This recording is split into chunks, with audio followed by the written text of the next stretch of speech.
candidates night. The Plainview-Bethpage Board of Education and the Plainview-Bethpage PTA Council are proud to host this informative night for the residents of the Plainview-Bethpage School District. My name is Paula Barsky, President of POB PTA Council. I would like to welcome the candidates on the panel. 4 of the 5 town of Oyster Bay supervisor candidates are here. Progressive Party candidate Jonathan Clark, Democratic candidate Mark Herman, Progressive Party candidate? Reformed, I'm sorry, John Mangelli, and End of Corruption Party candidate Robert Ripp. 5 of the 11 town of Oyster Bay council candidates are here as well. Incumbent Republican candidate Louis Imbrata, Democratic candidate Bob Fryer, Democratic candidate Eva Pearson, Democratic candidate James Versati, and Progressive Party candidate Stephen Abreu. Nassau County Legislator for District Number 16 candidates are here as well. We have incumbent Democratic candidate Arnold Drucker and Republican candidate Angel Cepeda. We also have Nassau County Legislator for District Number 17 candidate, Democratic candidate Ray Aurora, and incumbent Republican candidate Rosemarie Walker sends her apologies due to a death in her family and scheduling conflicts. She had to leave earlier before this meeting began. Our moderator for the evening will be Kristen Thorne, Channel 7 Eyewitness News reporter. Thank you for coming. The format of the event will be as follows. Each candidate on the panel will have 2 minutes for an introduction, 90 seconds to answer each question, and 2 minutes for a closing statement. Please fill out the index cards if you haven't already that have been passed out with any questions you would like to ask the candidates. Someone will be walking around collecting them. And now that you have heard all you need to know about how we will run this evening's panel, I invite Ms. Thorne to come to the podium and take over.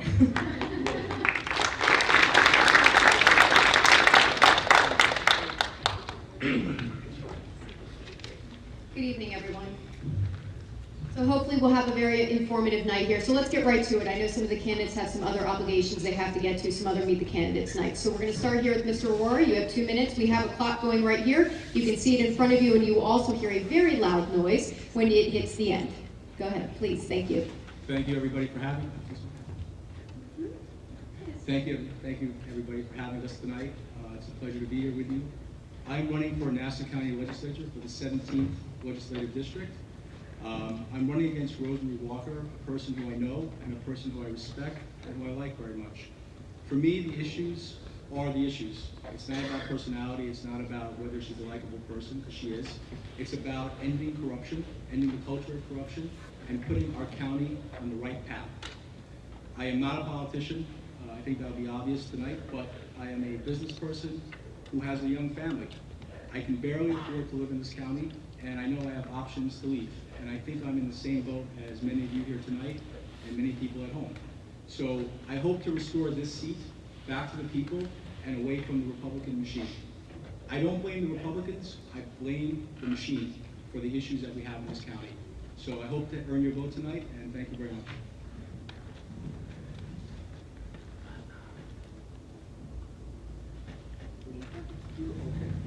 Thank you very much.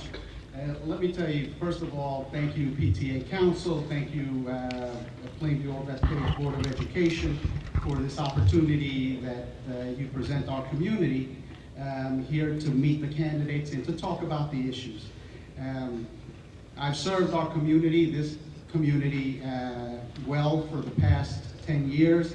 6 of them here as I've had the privilege to be on your Board of Education and do some good work. But it's time to do other things and meet the other challenges that we have here in Nassau County. One of the things that I focused on when I was here on the Board of Education was working with my colleagues together to not only help bring some fiscal discipline, but also to be able to work together on behalf of our families. And it's possible to do that. We work together not as partisans, even though we knew that we were, of different parties, But you know what? In today's day and age, we need to do the same at all levels of government. And that's a problem that we have. We are far too polarized. Far too much Democrats this or Republicans that. We need to focus in on the issues. My message all along has been, let's rise above politics. Let's go ahead and focus in together on the things that we have in common, on the areas that we know we can find solutions to. And let's make them happen on behalf of our citizens, on behalf of our residents. This is why I'm here tonight asking for your vote, so that we can change this culture, at least at a local level. I'm here because I've proven myself. I've shown that we could be successful at it in working together. I helped pass the property tax cap, which not only helped our district, but helped all the districts here in New York State. I serve on a number of boards, and I want to continue to do good work on your behalf. As I close, because I have just 2 seconds, I do want to apologize to you ahead of time, the fact that I do have another commitment in another community for a candidates forum, and so I may need to leave a little bit earlier. So I ask for your indulgence in that regard. It's just impossible to be able to be everywhere at the same time. Thank you so much. Please. Good evening, and thank you very much. I'm so glad I was able to be here tonight to participate in this candidates night. I am Arnie Drucker. I am your Nassau County legislator for the 16th district, and I was elected for 3 very, very important reasons. First and foremost, I'm a lifelong resident of this community. I don't think there's anybody up here in this audience that can say for a fact that this was my high school auditorium. So I've grown up in this community. My family, my parents were original settlers in Plainview. I was born and raised here. I attended all of the public schools throughout Plainview. And after I fulfilled and completed my higher education, my wife and I moved back here, where we raised 2 children who went and are products of the great Plainview Old Bethpage school system and are very successful as a result. And we are perfectly happy. We are committed to this district. We are invested in this district, and that resonates with the people in this community. The second reason is I am a practicing attorney. I've owned my own practice for more than 30 years. I know what it's like to run a business and to run a law practice. And that skill set that I've acquired has enabled me to pour through the many, many contracts that we face on the legislature on a daily basis that are rife with corruption, mismanagement, waste, and abuse. And that's what we on the Democratic side of the aisle are trying to rid out. And the only way you can rid out the corruption and the mismanagement in the Nassau County legislature that the Republican Party has permeated over the past 8 years is to tear it down. And you need to bring back good, honest candidates, good, honest Democrats. The third and final reason, by the way, my law practice is in Jackson Heights, Queens, which is the most ethnically diverse community in New York. And over 138 different languages are spoken there. The final reason is I'm a Judy Jacobs Democrat. And what is a Judy Jacobs Democrat? A Judy Jacobs Democrat believes in the fundamental equality of all people, despite their race, ethnicity, or religion. And I will continue to do that as long as you'll have me as your legislator. Thank you very much.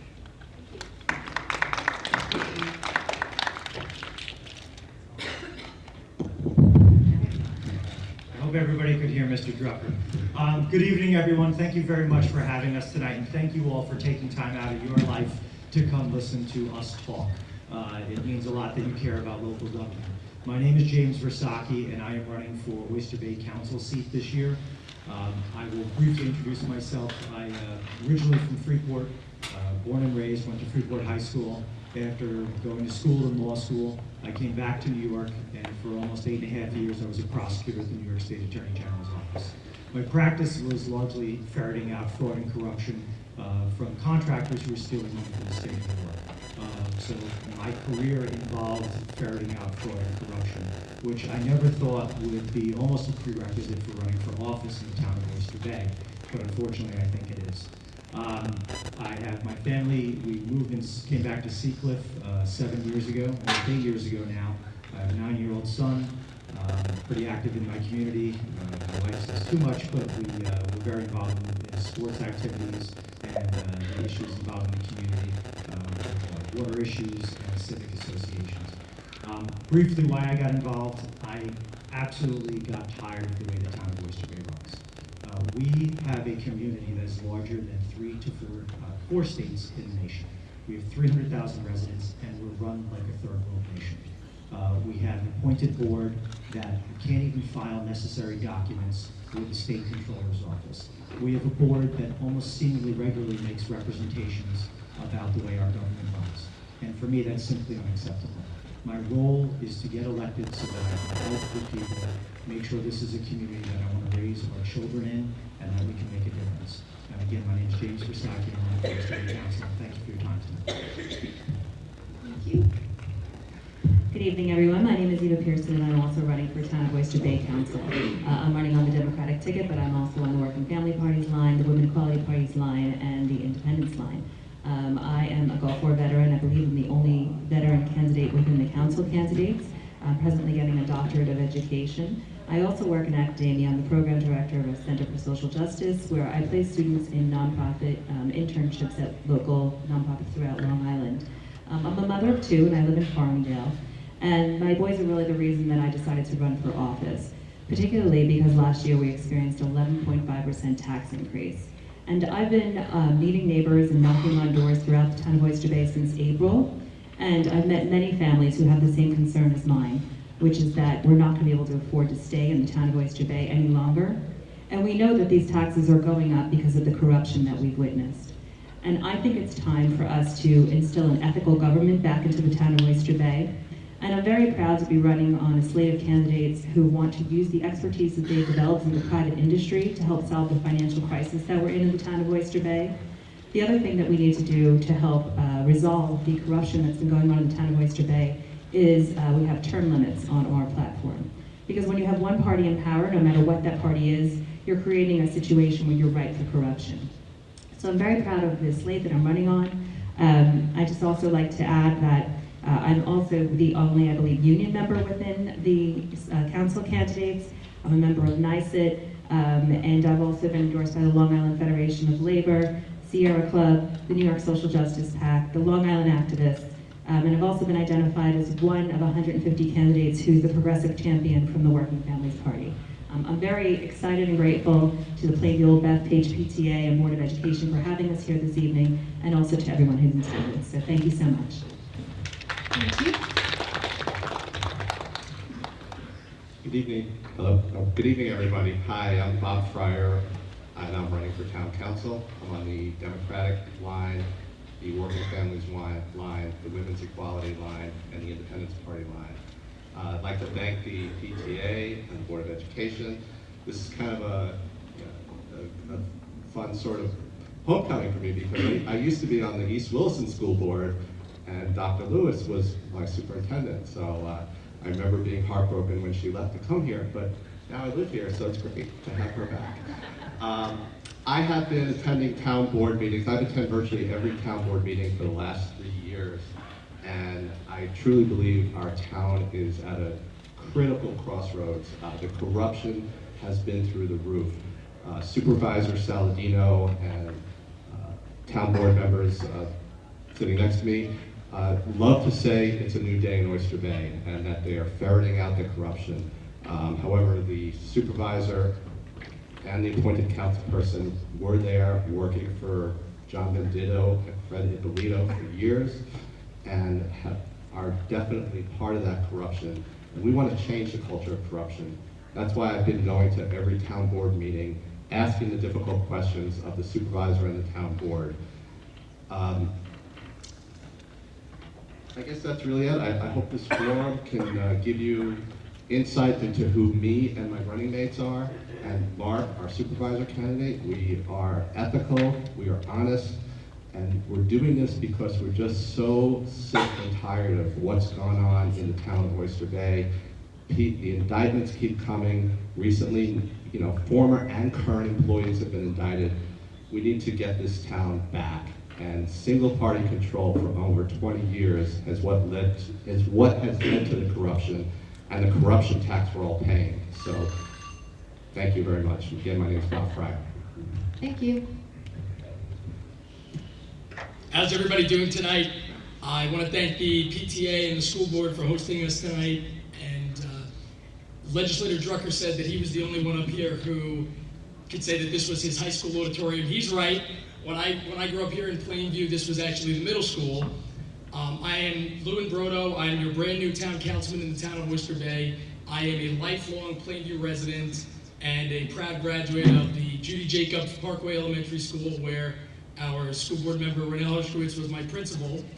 Don't want to mention how much time we spent together, but you could ask her about that offline. I'm running for re-election in the town of Oyster Bay for two reasons. I grew up here on Long Island, and I see so many of my friends, my neighbors, family members moving off of Long Island because they can't afford to stay here, and they're moving to places with lower property taxes like North Carolina and other parts of the Midwest or down south.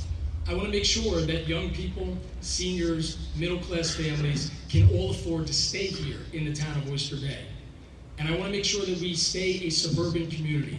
I want to protect our quality of life, make sure that we maintain our beautiful parks and other facilities here in the town of Oyster Bay, and then that doesn't change. But we have big financial problems in the town.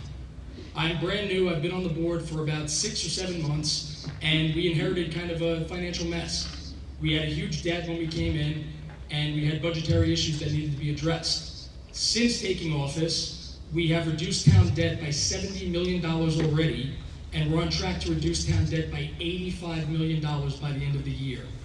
We've also instituted in our first proposed budget, we are going to be cutting property taxes for every resident of the town of Oyster Bay, so that we could all continue to afford to stay here. I'm running out of time.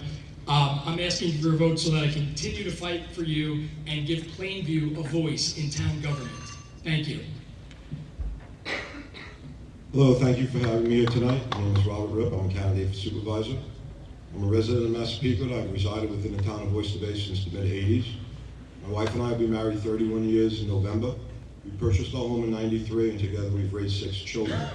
I proudly served in the United States Marine Corps, and I retired from the New York City Police Department. I became involved in town government when I became a victim of the double standards, which I believe continue to exist within our town here at Oyster Bay.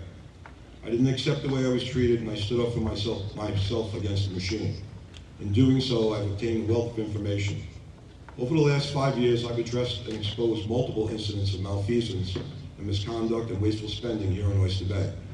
I successfully challenged the town's attorneys numerous times in the Supreme Court and forced the town to adhere to the Public Officers Law to release public information.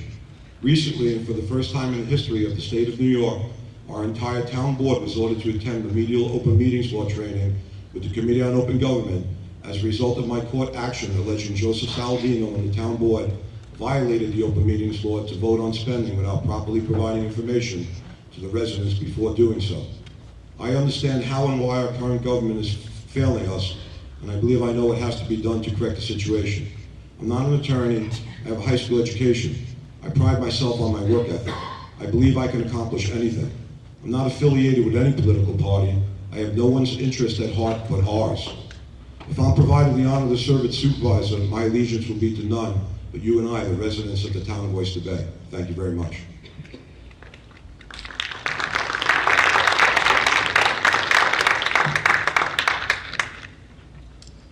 Hi, my name is John Mangelli, and I'm running for the town of Oyster Bay supervisor. You may remember me from 2015 when I ran against John Venditto and lost by 99 questionable absentee ballots. You supported me then. I'm asking for your support again. It's almost impossible to explain everything in 2 minutes, so I want to give you my cell phone, 516-319-6018. My website, votemangelli.org. Any questions, comments, please comment there. Give me a call. I'll be happy to talk to you at length. I'm the youngest of 8 children, grew up with a strict Italian Catholic family. My father was FDNY chief. I grew up watching nature shows. We didn't grow up watching ball games and so forth. I grew up watching nature shows. I wanted to be a marine biologist. My dad said, don't be a marine biologist. They're the first people to get laid off in recessions. Be a lawyer, change the laws. That's how you'll do the best job possible for the animals, for the marine environment, for the water.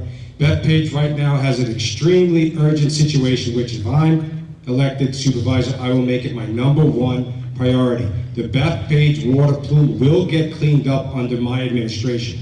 What's going on now is a little bit too little, a little bit too late. Let's clean it up, let's get it done. The most important thing we have is clean water. Without clean water, we're all dead. So my number one priority is to protect the environment. Obviously, the corruption, that's an easy buzzword. 21 years practicing law. I am adhered to the State Bar Association. Every year we have to do 10 years continuing legal education in ethics. 21 years of having the State Bar Association look over everything I've done. I have a sparkling clean record. Ethics is no problem. Corruption, get rid of it, obviously, right? But there's more important things. Let's bring amazing jobs. Let's clean the environment.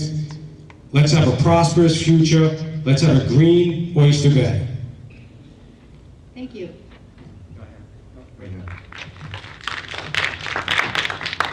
All right, good evening, everyone. I want to thank the Plainview Old Bethpage Board of Education and PTA Council for inviting us here tonight. Thank you all for coming. My name is Mark Herman. I'm running for supervisor in the town of Oyster Bay. When I finished with 18 years on the school board in Syosset, I decided to retire and take it easy. And several things happened in my life. Like many of you, my middle son, his wife, and two of my granddaughters had to move away because they couldn't afford to live here.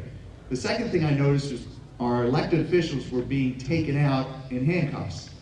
And then the third thing was our 11.5% tax increase this year, and over the last 5 years, 33%.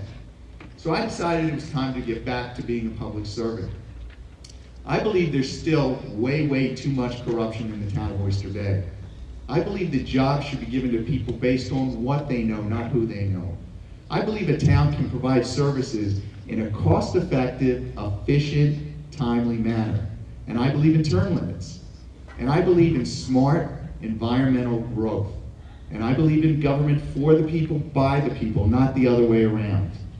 And most importantly, I believe that people with a vision, people with a passion can change the world.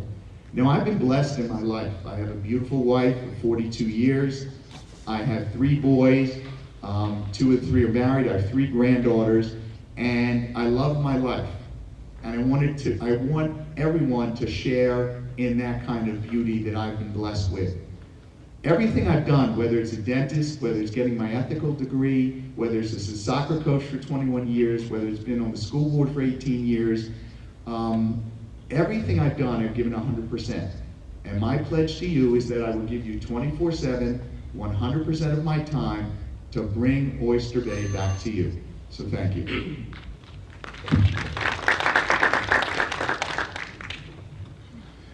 Good evening, and thank everybody. I would like to thank everybody for coming out tonight. My name is Jonathan Clark, and I'm the progressive candidate for the town of Oyster Bay supervisor. Now, the Progressive Party is not actually a party. It's something that I created along with my friend over here, Stephen Abreu, and 2 council people that unfortunately couldn't make it here tonight, Blair Fellows and Michael Reich. Now, a little bit about me. I am an attorney. I have my own practice. I started my own practice a couple of years out of law school, and during that time, I was not an election attorney. But out of necessity, I've become an election attorney because I've run 2 independent campaigns so far. In each step along the road, I found roadblocks from the Democratic Party that wanted to stop me from running. Now, I don't know if any of you out here know the complexity of getting on a ballot in New York State, but it is phenomenally hard. I think that besides Steve and Rob over there, we are the only 3 up here that know the trials and tribulations that you have to go through to get on the ballot. And I think the reason that we've done that is because we believe in the democratic process and we truly want to make a change. You're going to hear a lot of statements tonight about platforms and everything that everybody wants to do, and you might even say, wow, they have the same platforms. But the question you have to ask yourself, do these candidates fundamentally believe in the democratic process, or are they just told what to do by party bosses? Now, everybody wants to fight corruption. That is the buzzword that you're going to hear. But if the party bosses are the ones calling the shots, nothing is going to change. Now, I believe that I've assembled a slate of candidates that are not willing to work with party bosses and that will listen to the people. And that is precisely why I'm running for Town of Oyster Bay Supervisor, and that's precisely why I believe my slate's running for Town Council. I want your vote November 7th, and thank you for coming out tonight. Thank you. Hello, my name is Stephen Abreu. I'm running for town council on the Progressive Party line. It's really surreal for me to be back here. I graduated from POB when it was as a middle school back in 2003, so it's incredible to be back on this stage. I never thought I'd be back here running for town council. 28 years old. I've lived in town of Oyster Bay my whole life. I moved here from Hicksville when I was 8 years old and graduated JFK. I got my degree in politics, economics, and law at SUNY Old Westbury, where I was president of the Politics, Economics, and Law Club. I'm proud to say that I'm the only Latino running for town council in town of Oyster Bay, a town that's got 50% Latino population. I'm running because my demographic, I feel, millennials, college-age students, Latinos are sorely underrepresented in our local politics. We need politicians, we need candidates who are unbought and unsold to the highest bidder, and that's why I decided to run. I am sick of seeing my friends, all of my friends, literally move out of Long Island to find cheaper rent and cheaper living out of state, in the city, wherever it may be, and I'm here to put an end to that. Spent the past 10 years out of high school working a lot of various jobs, serving the community in different ways, working with students with autism since I was a senior in high school. I was on track to get my degree in special education, but about 2 years ago, this guy was running for president of the United States. This guy, Bernie Sanders, you might have heard of him, on a platform that was anti-corruption and anti-big money. So I decided then that the best way that I could help students with disabilities is not just in the classroom, but out in politics, in legislative positions, in positions where you can bring change to the classroom, not as a teacher, but as a lawmaker. And I look to serve the community as an elected official and as an activist. Thank you. Thank you. So our first question for the evening is for all of the candidates. So I'll remind you, let's raise our hand, I'll call on you, and you have 90 seconds to answer. So this is for all of the candidates. How do you plan to tackle the heroin and opioid epidemic in our area? Too many young lives have been lost. What is your plan? Yes, Mr. Cepeda. Thank you. I'm going to take as many questions as I can. It is a serious problem. Not only regionally, but nationally. In fact, next week, the White House will be calling the heroin and opioid epidemic a national emergency. For the last 6 years, I've served on the Nassau County Heroin Task Force. And I've been in depth in not only the issues, in this issue, but some of the things that we can remedy. First of all, it has to be a comprehensive approach. The first needs to be working with our school districts, which I'm very familiar with, and making sure that they have access to the education necessary to make sure that our citizens, that our young people, our students, understand the ramifications of their actions. All right, that's first of all. We need to make sure that we work with law enforcement. The things that are out there today, like fentanyl and carfentanil, are causing problems beyond just that to the victims themselves, but they're causing problems for the first responders. So again, we need to also make sure that they're properly trained, and then again, we also need to work with our healthcare sector. I've spoken with NUMC, and hopefully we'll be able to put in there some things that are going to help those that are trying to get back from as being victims. Thank you. Mr. Drucker. Yes, thank you very much. First of all, we need to recognize that the opioid situation is not an epidemic, it's a public health crisis. And that is something that requires many, many partners involved.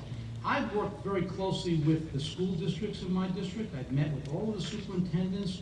We are gathering the necessary resources so that we can develop programs in the schools, have safe outreaches for the students. I'm also working hand in hand with the Nassau County Police Department, which is tremendous, and they've stepped up since Commissioner Ryder has been in place, and I'm working hand in hand with them. They are delivering services. They are out there with the community on a daily basis, and I'm on the legislature. I am making sure that we are getting the funding, because this crisis requires not just, it requires prevention, treatment, and resources. So the prevention, we start out with the schools. We have to educate the families, the homes. We have to get parents to understand, to recognize symptoms and signs that their children may be problematic. We have to shed the meds. We have to get rid of them in our household.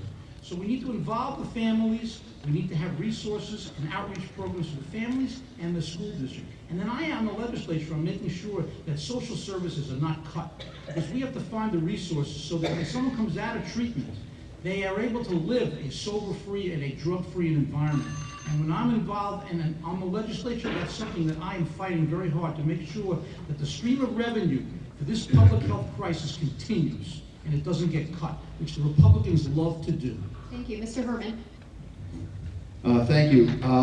As Legislator Drucker said, this is a crisis, and anyone that doesn't believe that has their head in the sand. We, as healthcare providers, are required by New York State to take a course on opioid addiction. And it's an excellent, excellent course that I'd like to bring to the schools and develop a course that is age appropriate to bring to the schools, so to educate our young people. Now, on the other, we also have to put money into recovery. We've proposed, we actually had a news conference, and we proposed that every town employee carry Narcan, so in case they come upon a crisis, they'll be able to deal with it. We also want to see the cost of Narcan go down and actually provide it free to those who want it. Now, on the other side of the coin, I teach at North Shore Hospital. I've been there 37 years, it's all voluntary. I have 22 residents, and we discuss different ways that we can control pain without opioids, because unfortunately oral surgeons, which I'm not an oral surgeon, but oral surgeons are one of the biggest abusers, and I use that in quotes, in terms of giving out opioids. They take out 4 wisdom teeth and they give usually a young person enough opioids for 2 weeks, and that's way, way too much. So education is the key, and talking to healthcare professionals is also the key. Thank you. We're gonna move on, but if you want to address it in any further questions, the next time we get to you, you'll have to include it in your 90, but we want to make sure we touch on, we have a lot of questions here, and I know people have a lot they want to get through. This question is for the legislator candidates. How will you fix the broken tax assessment system? Yes, that's a great question. Obviously, everyone knows that the assessment system in this county has been broken for years. And the way to fix it, first of all, right off the bat, is we need to get a county assessor in there that's qualified. We have a county assessor in there that has no qualifications in the real estate assessment arena. So we have to get someone in there that knows what they're doing. We have to hire real estate appraisers with real experience who understand how to appraise properties. The properties in Nassau County are the variation and distortion in the valuation of these properties is startling. And we need to get people in there because Nassau County in 2018 is going to reassess every single house. And that's what the idea is so it becomes fair. The Republican administration started this whole process with the settlement process back in 2010, where they're settling these cases, the grievances, where they paid millions and millions of dollars every year. And what they would do is they'd borrow money to pay the refunds. That's the most fiscally irresponsible thing that they could do. They do it every single year. NYFA has put their foot down last year. They say, we're no longer going to allow you to borrow to pay for the refunds. If we have assessments done accurately and properly, there won't be a need to grieve your taxes every single year.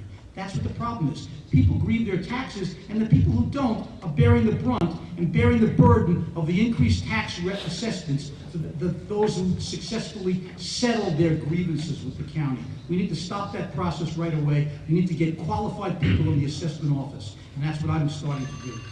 Thank you. There's no question that's the #1 issue in my mind for Nassau County.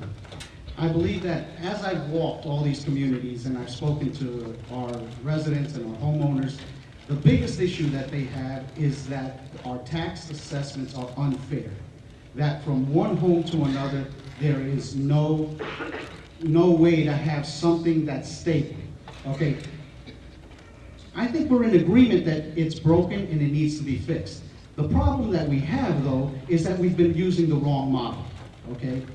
We are one of only 2 counties in New York State that do assessments at the county level.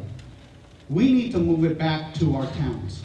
We need to get the right personnel in place. We need to make sure that the assessments are accurate, but it needs to be moved back to the towns. Part of it was of this issue that Mr. Drucker was talking about was the county guarantee, where the county was on the hook for any of the refunds that had to go out to people that grieve, homeowners that grieve. And most of it is really our commercial real estate, but fine. These are the things that we need to address and we need to move. Now, the problem that I have with Mr. Drucker is this, that there's more things that we have in common as to how we can fix this without having to say, hey, the Republicans did this or the Democrats did that. Because the truth of the matter is that there's been corruption on all sides. There's been issues that we've had to address on both sides. So we need to work together, and that's what we need to accomplish. Thank you, Mr. Roy. I couldn't disagree more strongly than what we just heard. The first step has to be a recognition that any idea of moving the tax assessment from the county to the towns is impractical. It's not going to work. When they talk about moving services from the county to the town, it's exactly what they do with their own politicians. It's why Dennis Dunn moved from the county to the town of Hempstead. They move things around like it's some sort of game. It doesn't work. The first step is a recognition that the tax assessment system is a county responsibility, period. The second step is you can't outsource that job, which the current administration did, to SDS, who then donates money to campaigns. My opponent, Rosemary Walker, took money from SDS, and I think it's horrible. It doesn't make any sense to me. But this idea that we can move tax assessments to the towns, so people like Mr. Saladino will be in charge of that, God willing, he won't be, but people like him would be in charge of it, it doesn't make any sense. Staff the county department the correct way, give them the tools that they need, and let them do their job. And give them everything that they can to support them. This plan to move to the towns makes no sense. Thank you.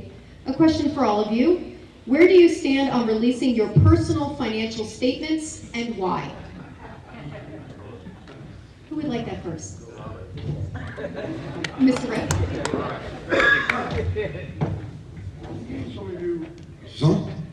Some of you might have read today's Newsday or yesterday's Newsday. I don't have an issue releasing my financial disclosures because I'm the only candidate that has published my complete unredacted financial disclosures on my social media page. I don't understand the reasoning behind the requirement of the town of Oyster Bay for potential candidates to submit financial disclosures when the town refuses to make them public. In the past, I've had to sue through the Article 78 process to receive Article 78, or rather financial disclosures, specifically Frederick Ippolito's, the former Commissioner of Planning and Development, who unfortunately passed away in prison. In June, I requested the appointed officials, Mr. Saladinos, Mr. Ambrotos, the rest of the public officials' financial disclosures. I have not received certified copies of their financial disclosures to date. A certified copy simply means that that is a copy of the official original document. That's why it's certified.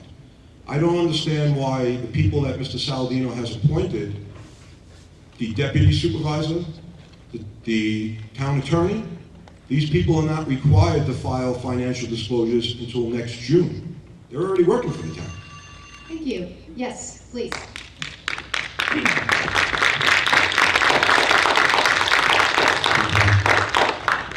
Test. Okay, I agree with everything that Mr. Rip has said. When I received the package from whoever they are, the Ethics Committee, first thing I said was, why is the Ethics Committee not investigating how the appointments were made to put Saladino in office? I mean, that to me seems the appropriate thing that the Ethics Committee should be looking at. The partisan politics, the appointments from one power broker can put an appointed supervisor in office would have been the first thing that I would have done if I was part of the Ethics Committee. As an attorney, I would say that the Ethics Committee has no jurisdiction over a candidate. If I was in office, that would be one thing. As an attorney, I could tell you that the paperwork that they sent to me was improper. It was dated 2016. I was not a candidate in 2016. I can tell you under oath that I have no course of dealings with the town of Oyster Bay. I don't know anybody that does. My family, my friends, nobody I know makes a dime off the town of Oyster Bay. And that should be good enough, if that's what they're looking for. But there's no reason why they need my young children's information. As a private attorney, they're looking for my clients, who I make my money with, how I make my money. It's far overreaching, if not unconstitutional. A sworn statement that you don't do any business with the town of Oyster Bay should be sufficient to satisfy the requirements that they're looking for, and I have absolutely no objection to saying that.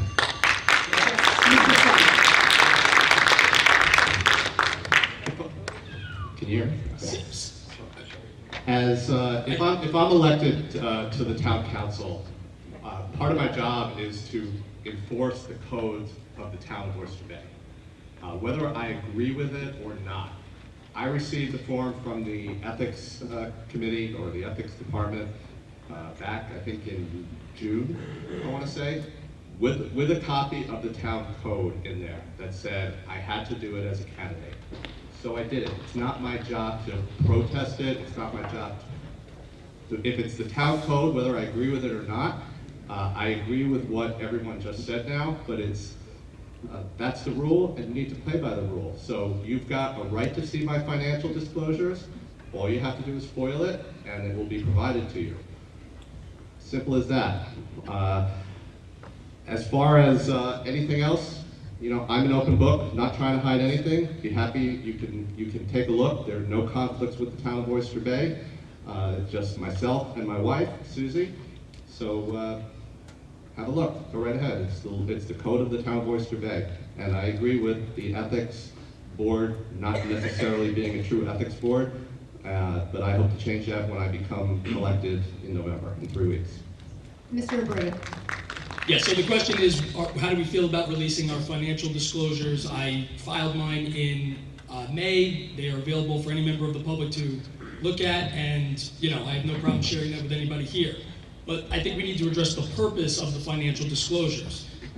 Since taking office back in March, we've been looking for ways to increase transparency and to clean up some of the corruption that existed in the town before we got there. One of the ways we did that is by beefing up the financial disclosure requirements so that every town employee, every elected official, every appointee, every candidate can tell the public where they make their money, and the public can decide, and our ethics board, which is also brand new, totally independent, and totally bipartisan, can decide if there are any conflicts of interest. You need to know who is paying your public employees and who is paying your public officials so that you can know if they're making decisions that are in the best interest of the public or the best interest of themselves. And that's why we have these these financial disclosures. We have to make sure that everybody knows where everybody's source of income comes so that you can know and be confident in your government that people are making decisions for the right reasons. This is part of restoring the public's trust in their town government, which unfortunately has been damaged by the prior administration. So we're proud of the ethics, the financial disclosure requirements, we're proud of our new ethics board, and we're proud that we're going to be creating the position of Inspector General to further increase ethics in the town of Oyster Bay. Ms. Pearson, I'm going to get to you next, I promise. I have Mr. Aurora, then Ms. Pearson. Thank you. I think a lot of questions, maybe it's because of what I do for a living, but a lot of questions can be answered with simple numbers. So last year, my salary was a tad under $177,000. I have less than $1,500 in my campaign account. Whatever money I got was money that I donated to my campaign and a handful of contributions. My salary came from my job. I'm hoping to do a little better this year. If my Christmas bonus is good, maybe I'll do a little bit more. But it's a simple answer to a simple question. Thank you. Ms. Pearson. I'll start out by saying that I'm a state employee, so feel free to look up my salary on See-Through New York. I filed my financial documents with the Town Ethics Board as requested. But what I really want to talk about is this ethics board in general. What I have a problem with is this lack of transparency. So, for example, we just heard how ethical the ethics board is. The secretary for the ethics board also happens to be an officer in the Farmingdale Republican Club. Now that in and of itself is not questionable. However, the fact that the Farmingdale Republican Club has the same P.O. box as Citizens for Saladino, that to me seems a little unethical. And the other person who's on the Farmingdale Republican Club is the deputy supervisor, Greg Carmen. So you tell me, how ethical is this ethics board? The other thing that we've heard is that we have these multiple mailers coming to our doors. How much does this cost us? $300,000 to $400,000 in total? And reportedly, the ethics board has said every single one of these is okay. So I filed my financial documents because the ethics board requested it and because I'm a candidate and that's what we do. But I question the ethics board overall. So let's not use the ethics board as some sort of platform of transparency for the town of Oyster Bay. Thank you. Again, any other comments you can address during the 90 seconds? No, we need to move on. You're more than welcome to take 90 seconds. But I have to use the rest of the... Yes, you do.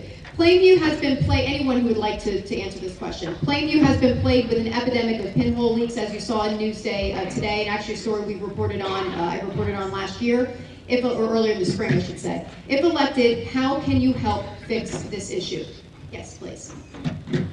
First of all, as soon as I saw Newsday this morning, the first thing I did was get on the phone with the 3 commissioners on the Plainview Water District, and I spoke to each of them, and they assured me that this, first of all, the pinhole situation has been monitored carefully. I have met with engineers from PSE&G, I have met with the engineers from the Plainview Water District, and they are working very proactively to make sure that we can correct this problem. The Plainview Water District has engaged experts in the industry throughout the country, in Flint, Michigan, Washington, D.C., and no one is able to pinpoint an exact cause. You have corrosive nature of copper piping that's more than 60 years old. There might be some electric stray current that's passing through. We don't have an exact cause. But meanwhile, the Plainview Water District has been proactive. They adjusted the alkalinity in the water. It will take 3 to 6 months, from what I've been told, to assess whether or not that has been effective. But I live in this community too. I personally have had 2 pinhole leaks. So I'm very much aware of it, and I'm very sympathetic, and that's something that I addressed as soon as I was elected, about the pinhole leaks. And I've been meeting with people on a regular basis.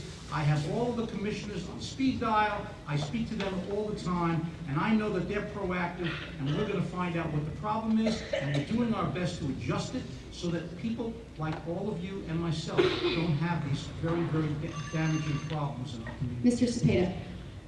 Let me say that what's great about our commissioners are that they're so accessible.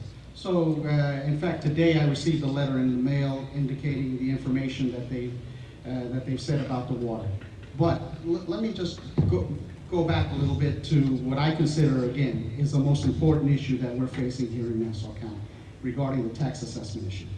Both candidates for county executive have taken similar positions in terms of revamping the tax assessment system, all right? There is nothing more important than that, okay? We need to have folks that are willing to work together. This election is also a job interview. And you were able to see, you need to have someone that is willing to work across the aisle. Someone that's willing to listen and willing to work with everyone, okay? My opponent obviously doesn't share that same sentiment. He's constantly voted straight down party line. He's constantly saying that he's a Judy Jacobs Democrat when he really should be saying Jay Jacobs Democrat, okay? So let's be perfectly frank with one another. We need folks that are going to be willing to work with each other.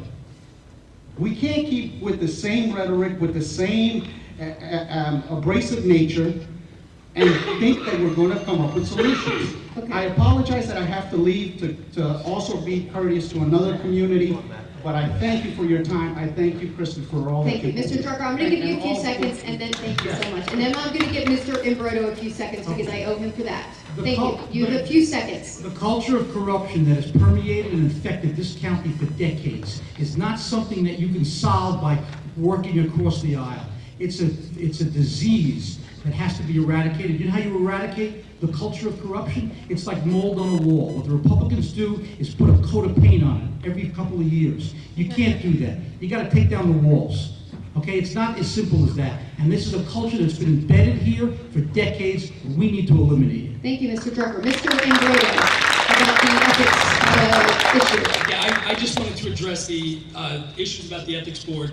Our ethics board is brand new. There was an old ethics board in the past that was mainly from the prior administration, that was mainly party insiders.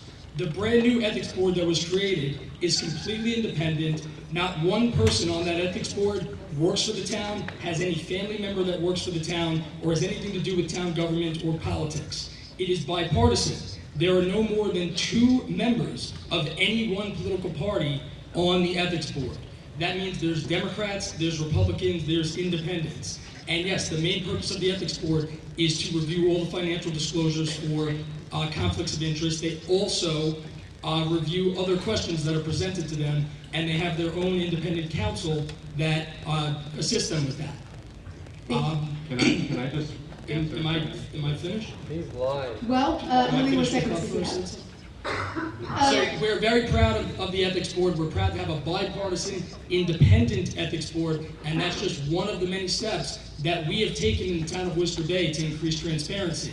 We have also changed the process for selecting vendors and concessionaires, done completely in the open, done live streamed on the internet with members of the media present, so that everybody knows that there are no backroom deals, that everything is being done for the best interest of the taxpayer, and everyone knows what's going into the decisions that we're making. We want town government to be completely open. Okay, so you can address this in your 90 seconds. We have to ask some questions because this is the purpose for people to get to know you, and we have their questions. I have to let them do that.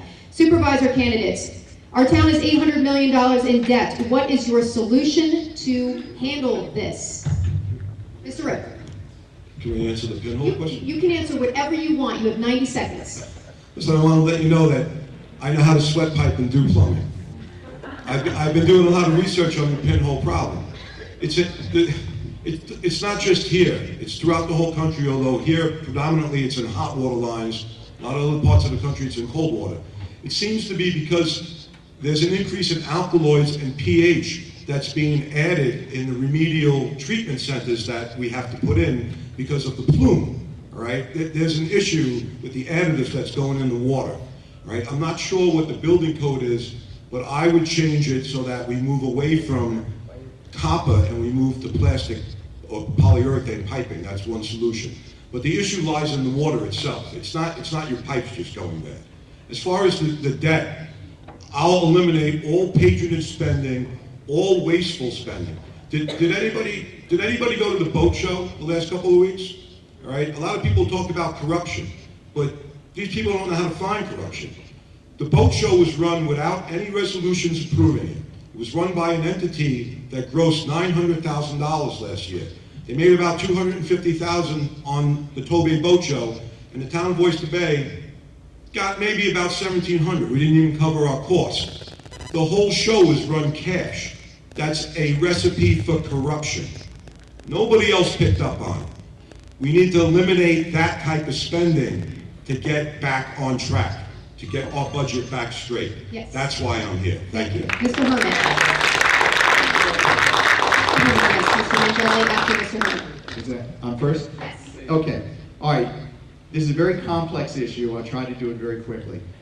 First thing, or one of the first things we have to do is our bond rating. We have to get that higher. Right now, we're spending way too much. We're borrowing too much, and we're spending too much on because of our rating. It's not going to be an easy fix. We're not going to do it in 1 year. It's going to take several years, but we have a plan. We have an SEC lawsuit that's hanging over our head that if it comes down the wrong way will break the budget. We have other lawsuits that could break the budget, so we have to get rid of those, we have to settle those, and move on. The Mangano hirings, Mangano's attorney, his top aide, unelected supervisor, Saladino's campaign manager, his treasurer is on the payroll, and of course they just hired his next door neighbor. We're going to get rid of all those.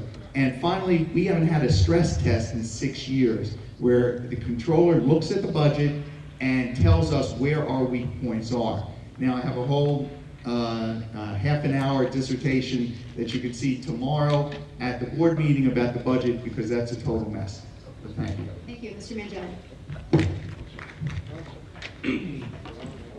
Yeah, okay.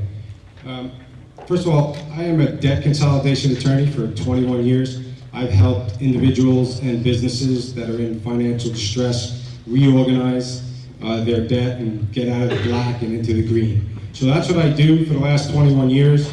I see no reason why this town can't jump out of this within a very short period of time. I pledge to you that within the first 100 days of my administration, I will have a 50-year environmental plan.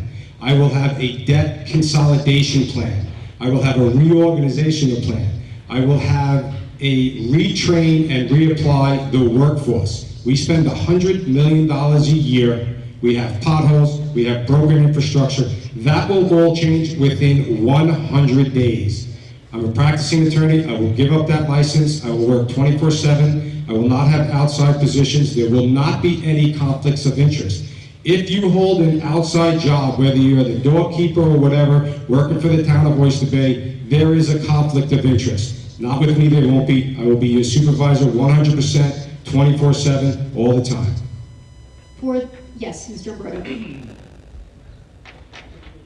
Just a point of clarification. It's not answering the question, he's rebutting something. I'm doing both. I'm answering the question and rebutting something. I'm running for supervisor. Is there a chance I could answer one of the supervisor questions? Yes. Mr. Clark, Can I please. speak after Mr. Clark? If the Republican supervisor candidate does not show up, then you cannot have a substitute come in. He doesn't care enough for the people of this community. That's his tough luck. Very good. I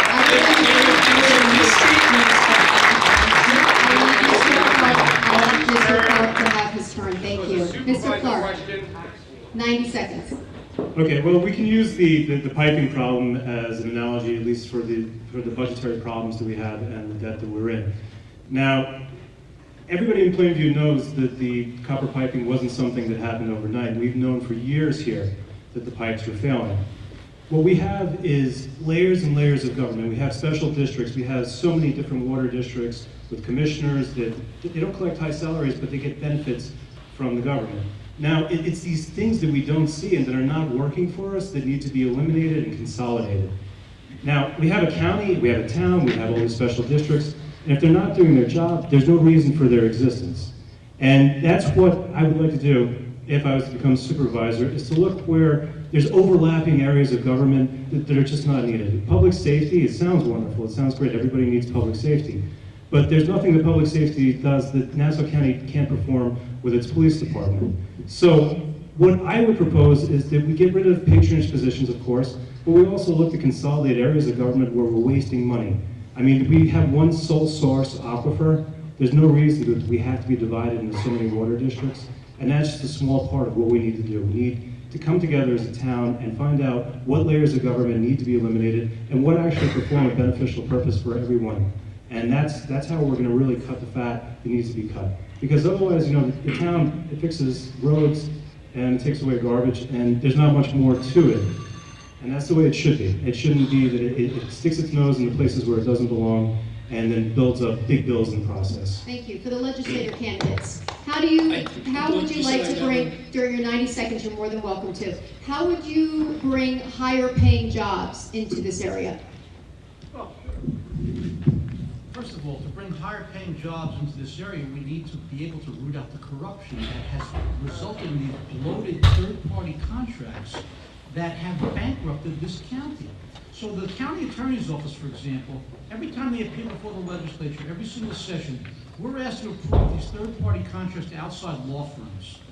Outside law firms that handle matters that the county attorney's office is perfectly capable of handling. Yet at $1,000 an hour, we're paying private law firms who are affiliated or have contributed to the Republican administration. These are things that can be stopped. We have third-party, we outsource everything. They outsource the health care at the jails. It's resulted in multi-million-dollar lawsuits against the county that we now have to pay for. Finally got rid of that contract. We now have to get Nassau County Medical Center in there. We have opportunities to trim the fat by eliminating these third-party contracts, these bloated, unnecessary political patronage jobs and contracts that the Republican administration has given out like lollipops over the years. When you eliminate those third-party contracts, you create jobs, because we'll have money in the budget to do things like effective social services and health care. Those are things that are being sorely ignored. The bus systems in this county that provide job killers, that we can get seniors to their doctor's appointments and healthcare workers to the hospitals. These are things that are important. We need to have this revenue stream to fund all of these things, and the Republicans don't allow us to do that because they have these outside contracts. Thank you. Mr. Ward. Most landlords, virtually all landlords, structure their leases where taxes are the responsibility of tenants. So businesses suffer the same issues that residents suffer in this county, which is an unfair tax system. To Arnie's point, to all of our point, corruption, we have to remove the corruption portion of our tax code. That goes for our residents and it goes for our businesses. If we want to attract the right jobs, the right businesses, we have to do something to really help these businesses. And the thing about corruption that I want to stress is, in most places, corruption is a noun. But in Nassau County, corruption is very much a verb, because it's an action. And for years and years, we used to joke around about how the machine would put their friends and family members into the OTB. And nobody really cared because nobody cares about the OTB. But now what they're doing is they're using the college, Nassau Community College, as a new place to dump their favorite politicians like Kate Murray, who's actually useless. They now also use the hospital to dump their politicians. We have people running around the hospital pretending to be administrators who are the furthest thing from administrations, and I'll tell you who they are. So we have to root out corruption by calling it what it is, and that will translate into better businesses coming to this county because they won't have to pay the same taxes that we're complaining about now.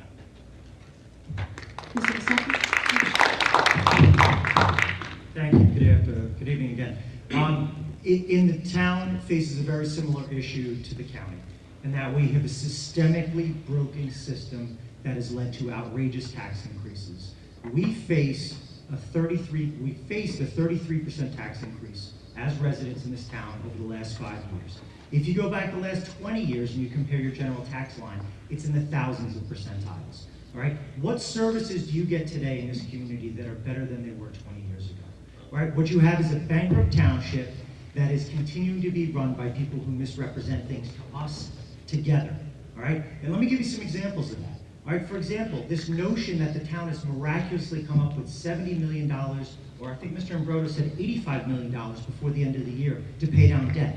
Where on earth did this town come up with $85 million on a $300 million budget? Ask yourself that. Do you just find pots of monies or money trees? I would love to find that tree, ladies and gentlemen. It doesn't exist. Because if it existed, don't take our word for it as the Democrats. Look at standards and Moody's, the independent bond rating companies. If what they said was true, first of all, Joe would be here to defend it, which he's not. Second of all, they'd increase our bond rating. We're unrated by one and we're a notch above junk level on the other. Where our debt service is going up $10 million next year. They didn't file fiscal stress test documents with the New York State Comptroller's Office for the 4th year in a row. How can you propose a budget when you can't even get the documents together so that independent auditors can look at it? I appreciate the liberty because I've had a chance to talk tonight. Thank you very much. Mr. Thank you. So I just want to clarify some things about the town's debt. The town of Oyster Bay does not have an $800 million debt. Yes, it does. No, it does not, and this is my turn to talk. I did not speak when you were talking. New York State law requires smaller local governments like fire districts, water districts, to do their borrowing through the town of Oyster Bay. The town of Oyster Bay approves their financing, and our review is basically limited to can they afford to borrow this money. That debt is not debt that the town of Oyster Bay is responsible for paying back. That's not our debt. Now, the town debt is still very high, but it's not $800 million. It's about $650 million. And since taking office, since taking office back in March, again, I've been there for 6 months, we have reduced the town debt by $70 million, and we're on track to reduce it by another $85 million by the end of the year. Our proposed budget for next year decreases the town debt by another $50 million. That's a 22% reduction in town debt in just a year and a half. So I think that's pretty good. Now, our opponents want to talk about what happened before we got there. They are obsessed with the past. They're looking backwards. We're showing the way forward. We've done that by being fiscally responsible, again, since taking office back in March. We were not there when this debt was racked up, but we are going to be there to pay it down. We are going to be there to fix the town's finances. And we've done that by freezing borrowing and finding efficiencies, finding new sources of revenue like single stream recycling. We used to pay $90,000 a year for someone to take our recycling. Now we're going to get paid $350,000 a year. That's huge. Thank you. Yes, Mr. Fryer. How can you believe anything that he says? I think that personal attacks should be left home and they're not appropriate. First of all, here's a document. Here's a document of borrowing $49,550,000. The date on it is June 27th, 2017. How can you believe anything when the town of Oyster Bay is the only municipality on Long Island that did not submit to the fiscal stress test for Controller DiNapoli? The only. You think it has something to do with the fact that there's an election in 3 weeks? The only town, because they don't want you to see the real finances of the town. So you cannot believe anything that is said here, right? And as far as we weren't part of it, Mr. Imbrodo worked directly for John Bandito and Fred Ippolito in code enforcement. So are you going to tell me that they're not part? This is his 5th attempt at running for office. In his opening statement, he said he was running for re-election. He was not elected to begin with. You did say that. You did. So really, if there wasn't anything to hide, why is it the town? They said there was a glitch. That is the town's excuse for the dog ate my homework. Because they have a glitch every single year. They don't submit this. So how can you trust anything that they're saying? Thank you. I do. You guys are making my job very hard here. Mr. Imbrodo, I do have to give you time to respond. So I have to give him time to respond. And then we'll get to Mr. Rip, okay? The town's finances are all public. Everybody can look this information up. Even Newsday acknowledges the significant reduction in town debt this year under this administration. Again, our opponents want to talk about the past. They want to talk about missing the filing. I took office in March. The filing was due at the beginning of April. How could I be responsible for missing the filing a couple weeks after I took office? The filing was late because it took longer to complete the audit because the prior year's filing was late. These are problems that build up over a number of years. But we're brand new. We're fixing those problems. And again, there's been by the end of this year, there will be an $85 million net reduction in debt from the town of Oyster Bay, and another $50 million net reduction next year, 22% over 2 years. Again, we've done that by freezing borrowing, eliminating wasteful spending, and identifying new sources of revenue, such as single stream recycling. Our workforce is at the lowest rate that it's been, below 1,000 employees in over a decade. This is a huge reduction. We're finding efficiencies everywhere. We've consolidated departments. We consolidated the highway, sanitation, sort, public works, central vehicle maintenance, and engineering department into one department with one commissioner. We're finding efficiencies throughout town government, and unfortunately there's 7 people up here to attack me, and I only get 1 minute to respond. But we're making big changes in the town of Oyster Bay, and we will continue to do so if we are elected to continue to serve you next year. Thank you. Mr. Rick. I just want to point out that I have with me tonight the action calendar for tomorrow's Town of Oyster Bay meeting. It was published late, so the town violated the open meetings law again. But there's a resolution on tomorrow, and Mr. Broder did want to disassociate any water district or outside district debt. There's a resolution on tomorrow that's pertaining to the delinquent water rentals for 2017 for the various water districts in the town of Oyster Bay. I'd like to tell you more about it, but the town doesn't provide a lot of information before they vote on these issues, which is some of the reasons that I've sued the town in the past. I also wanted to speak about one more budget-minded resolution that the town's going to vote on tomorrow, and that's approving the,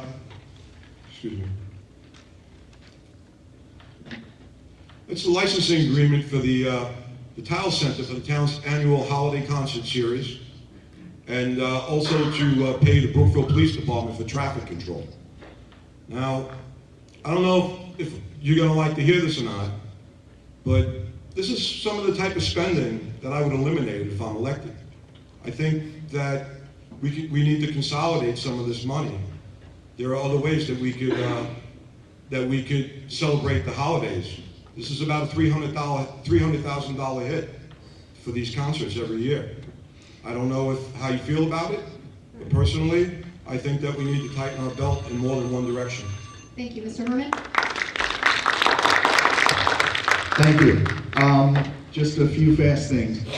To make it simple, so to be able to understand this, what the town is doing is they've maxed out on a credit card, they now took out another credit card and paid off this credit card, and they're just going to keep doing that. The way they paid down the $70 million was to borrow $65 million, and you can look, and the paper trail is there. The second thing is, it wasn't that your information to the controller was late, it wasn't done. And the third thing is, if you want to talk about the future, what we've been doing is we've been looking at towns that work well, like North Hempstead. Now let me ask you a question. You're going to have a budget meeting tomorrow, but the budget won't be finished. It won't be finished in time for the election. So you're voting on people who are preparing a budget, but you have no idea what the budget looks like. Shouldn't we be presented with a budget before the election so we can decide if these people have done a good job and whether or not we should vote them in or vote them out? That's what other towns do. That's going to be our first order of business, to create the budget, present it before the election, and if you don't like it, you vote me out. Thank you. Yes, Mr. Every town produces the budget on the same schedule. I have to go. Yes, they Thank you. You're wrong. And it will be done before the election. I forgot What the original question was, but let me just say this. There's a lot. Okay. You know, we're going back and forth here, and I heard Dr. Herman say that he wants to use North Hempstead as a particular example. And if I'm not mistaken, I believe the Democratic leader of North Hempstead was just convicted or was going to jail or pled guilty. So I'm not so certain that I would point to, you know, town of Hempstead or North Hempstead as the example. There are some common sense solutions. Everybody's pounding their chest. They're going to be the right person for the job. They're not going to be corrupt. There's not going to be nepotism. We're all saying the same buzzwords. But what people are forgetting is that you guys control. What I would do as supervisor is everything would be obviously open and transparent. The ethics board, I wasn't invited to apply. There was no open application. In fact, when John Venditto resigned last year, whenever the hell he resigned, when he resigned, I sent my resume, I contacted the town board, I said I wanted to be considered for the position. And I got a text message back from the town leader at that time saying, absolutely not. So there is no open and transparent current government. The current government right now leading the town of Oyster Bay was appointed by backdoor politics. Any examples, any statements to the contrary is just simply untrue. What we need is to return the democracy to the people by having referendums on the important issues. Referendums before public property is sold, referendums before privatization of our sanitation or our bus system. Before a board of elected officials does anything to affect what we own, we should vote on it, 100%. And that's what I will bring to you. Conscientious, interactive website where you will be informed of the issues, you'll be educated on the issues, and you'll be afforded the opportunity to vote on every single issue that is in what Mr. Ripp has, the agenda. Thank you very much. Thank you. How do you feel about term limits? I know we've heard about that. Can I take Please. that since I got the mic? No, well... Okay. I'm in favor of term limits. We absolutely need term limits. Without term limits, the cronyism, the nepotism, the fraud, the corruption is just going to continue. It's a simple solution. We need term limits. Thank you. I need Mr. Abreu. We've not heard from him yet, so I have to give him some time. I know. I'm giving him a chance right now. Hey guys, I'm back. So yes, we need term limits. Aside from that, I never received that form to fill out my financial disclosures from last year. It might have something to do with the fact that my party slate was entirely obstructed from getting onto the ballot in a proper fashion. We had our ballot petitions challenged, even though we got over 1,000 signatures needed to get on the ballot for this town. We had it challenged by 3 Northtown Oyster Bay Democrat members. one of whom, Joshua Rieger's law firm, just donated to Mr. Herman a month before they challenged us, about $200 from Rieger's law firm, just so you know. And turns out it was one big witch hunt with the help of Harris Beach, who has some really questionable history with this town, with Singh, William Gary, the quote-unquote Harris Beach letter, which is all online. So maybe the town got a little confused if we're on the ballot or not. I made enough last year that I qualified for New York State Medicaid. So if that says anything about the money I'm making, that should answer that question. But I'll be posting my disclosures to the board this year and on my Facebook this week, and to my Facebook this week as well, like Mr. Rip did. And I got 18 seconds left. Yeah, so Harris Beach is a horrible entity. They try to keep people from running for office if you don't run with the Democrat Party. They tried to make a backdoor deal with me to drop out of this race, so I wouldn't be here today to talk to you guys and meet with my community and run for office. So I will never run with the Democrat Party because of that, because I don't approve of backdoor deals and I refuse backdoor deals like that, and that's what you'll get from me as a town councilman. Thank you, Ms. Pearson. So term limits is actually part of the Oyster Bay Democratic platform. You can read the whole platform on our website, oysterbaydems.org. My personal feeling on term limits is that if 2 terms or 8 years is good enough for the President of the United States, it's good for every single elected official throughout this land.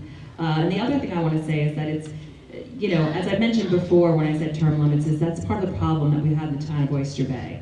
They've appointed people to the board, they've appointed people to supervisors, they then run for re-election when they haven't been elected to begin with, and then we're kind of stuck with them, for lack of a kinder term. And really, what government is supposed to be about is representing the people in this room and the 300,000 people who are in the town of Oyster Bay. And how can we possibly represent you unless you elect us? Enough of people being appointed to the town of Oyster Bay. That's been going on for 20 years. It's led us to nearly $1 billion in debt, a junk bond status rating, 33% tax increase over the past 5 years. We've had enough of appointments. How about the people of the town of Oyster Bay actually electing their representatives for a change? Thank you. I have Mr. Pryor, Mr. Lloyd, and Mr. Pryor. And then, did I see Mr. Clark? Yes, there we go. 1, 2, 3, please. First of all, sometimes politics are funny, and Speak into the mic. sometimes things happen for a reason. I think I was meant to be alone tonight. I'm enjoying being alone because that's exactly how I'll serve in the legislature. I'll be my lone voice, and I won't answer to anybody but the people. So I'm very comfortable being at this table by myself. The thing about term limits is that it's a term that politicians use when they're running for campaigns, for office. And then when they get to office, they blame the other party for why we don't have term limits. The thing about term limits are they should be self-imposed. So my commitment would be, if elected, I will serve a maximum of 3 terms, irrespective of whether term limits are passed or not. It's a self-imposed term limit. And I will tell you that when I leave the legislature, I'll tell you exactly what I'm going to do for a living, because I know what it is today. So, God willing, I won't be serving and looking to capitalize on my time in office. I just want to do the job and get out. Mr. Pryor. First of all, we've had a platform online at www.oysterbaydems.org. We've had a full and complete platform up since, I believe, early June. We have pledged term limits. Like Eva said, if 8 years is good enough for the president, it's good enough for us. Okay, so we will propose that as a change to the town code when we get elected. If we don't get the votes to change the town code, we will self-impose term limits on ourselves. You hear it now, hold it to us, or hold us to it, I should say. So, and as far as what Mr. Mangeli said, I've never even met Gerard Terry, okay? I don't think any of our candidates have met Gerard Terry. So we have nothing to do with that. And as far as the town of North Hempstead is concerned, they are A-rated, triple A-rated, investment grade. The town of Oyster Bay is rated junk bond. So as Mr. Ambrodo and Mr. Saladino talk about how they're fixing the finances and how great things are, the investment status has not changed for the town. The town is not investment grade. When they borrowed money in January, they paid over 6% interest. Okay, a well-run town, if they can't even bond out anymore because no one will buy their bonds. So So don't talk about, corruption and tie us to that, please. Thank you. I will give you a chance, but I promise Mr. Clark. Mr. Clark, please.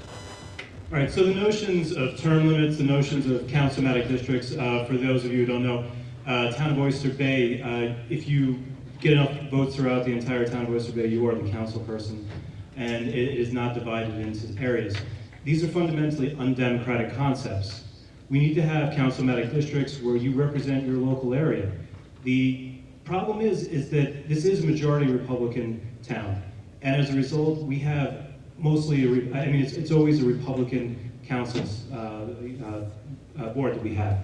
Now, we're saying, are we going to make these democratic changes? And you have to ask, are the candidates up here the ones that believe in the democratic process? Now, Mr. Breo, and I know that the Democrats did not hire Harris Beach personally. However, we sat in the Board of Elections for a month, going over signatures, being challenged, and this is not what democracy is. And if you believe in democracy, then you don't sic a law firm to get the progressive candidates off the ballot because you just don't want to hear from them. Now, we believe, Steve and I, and Blair and Mike, who are also running with me, we believe in the democratic process. We believe in term limits. We believe that there should not be a one-party rule because, capitalism and democracy work because there's competition. And we don't have competition in these elections. We have party bosses who nominate their pick, and that's all you see. You don't get elected officials, you get nominated officials. And that's on the Republican side, and that's on the Democratic side. Thank you, Mr. Imbrodo, Mr. Mangelli, and then Mr. Drucker. Thank you. Mr. Fryer just mentioned that he's never met Gerard Terry. Well, that's how it feels when people try to blame you for something that you had nothing to do with. You don't hear me attacking you for things that other Democrats have done. I think you should stand on your record and your positions. We should not be blamed for things that happened before we got there or that were done by people that we had nothing to do with. Did you not work for them? I'm speaking. I didn't interrupt you. The town was in junk bond status before I was there, before I was on the town board. We have aggressively tackled the debt. We've made structural changes in the budgeting process, and we're on track to have paid down $85 million for the town debt by the end of the year and $50 million next year. That's a 22% reduction in town debt. The next time we are rated by the bond rating agencies, you can bet that we will have a significant upgrade. But we weren't there for all the decisions that were made before. We weren't there to make the decisions that were made in the past that got us here. We're here now to get us out. We're here now to fix things, and that's what we have been doing. Since taking office in March, we have been paying down debt, and we are cutting taxes. That's the message that I have today. Fiscal responsibility, living within your means, and making sure that the town of Oyster Bay gets back on the right track financially. I can't speak to what happened in the past because I wasn't there, but we are proud of our record so far, and I hope to be able to represent you in the future. Mr. Rip, I will get to you after the other two. Mr. Mangelli. I'm going to respond because he mentioned my name. What Mr. Fryer is saying is just disingenuous, has no merit.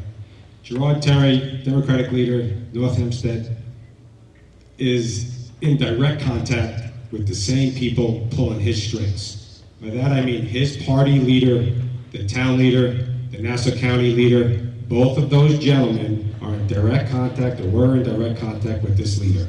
Okay, so they're all part of the same problem. I personally don't know them outside of running. I'm sure they're great people. But when you're controlled by the party bosses, and we all know who they are, whether it's Republican or Democrat, the result is going to be the same. And that's the simple truth. This year, you must, whether it's any of us, you must elect an independent. Prove here that an independent can run this town without party bosses pulling anybody's string.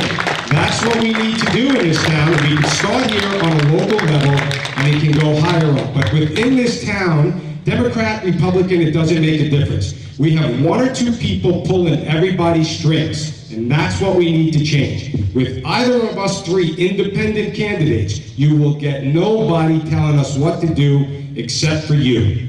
Thank you, Mr. Drucker.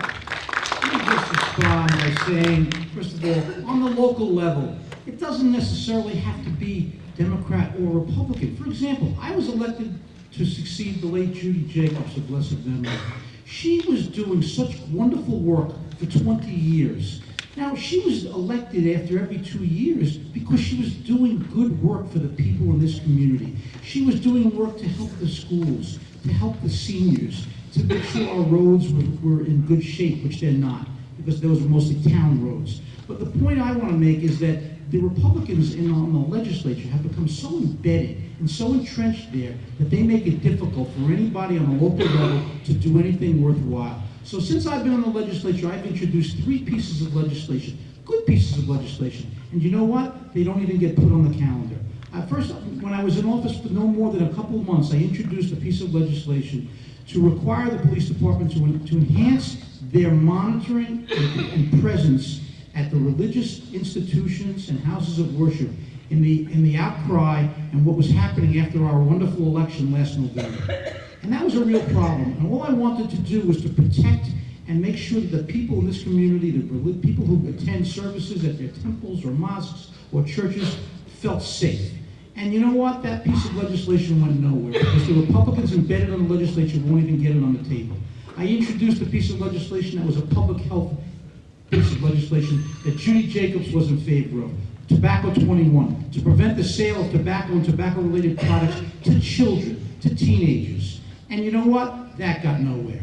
I've introduced legislation to amend the Human Rights Bill to include transgenders because that's a community too. They are entitled to equal protection of the laws as well. And you know what? The Republicans on the legislature, they're so entrenched that they won't even let my legislation, which is good legislation, it's not Democratic or Republican, it's fundamental rights to people. Thank you and very they won't much. let it get introduced. Thank you. Mr. Ripp and then Ms. Pearson. You're good? Okay, Ms. Pearson? I have a question.